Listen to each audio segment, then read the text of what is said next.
श्री स्वामी समर्थ. माझ्या या नवीन व्हिडिओमध्ये पुन्हा तुमचं मनापासून स्वागत आहे. आज आपण बघणार आहोत स्वामी समर्थ महाराजांचा एक छोटासा उपाय. तुम्हाला स्वतःला अनुभव येईल. नक्की करून बघा. चला तर बघूया.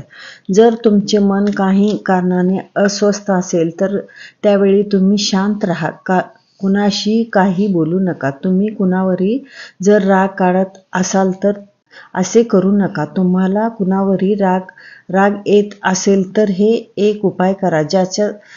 ज्याला जास्त राग येत असेल त्यांनी हा उपाय करावा. तसेच तुम्हाला प्रश्नांची उत्तरे मिळेल.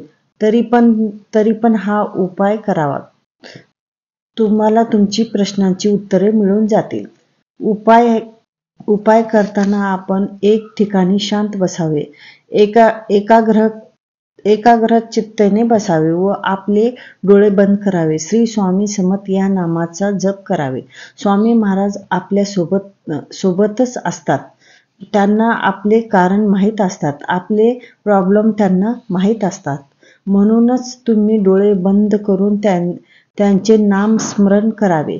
काही वेळेतच तुम्हाला मार्ग दिसू लागेल. तुम्हाला तुमच्या प्रश्नांची उत्तरे मिळतील व तुम्हाला राग येत असेल तर तेही कमी होईल. तुम्ही जेव्हा जप करून उठाल तर तुमचे मन प्रसन्न राहील. म्हणून ज्यावेळी तुमचे मन अस्वस्थ असेल त्यावेळी किंवा तुम्हाला मार्ग मिळत नसेल तर तुम्ही स्वामी महाराजांचे जप करा. बघा, तुम्ही हा छोटासा उपाय करून बघा. तुम्हाला लाभ होईल व तुमचे प्रश्नांची उत्तरे भेटतील. श्री स्वामी समर्थ.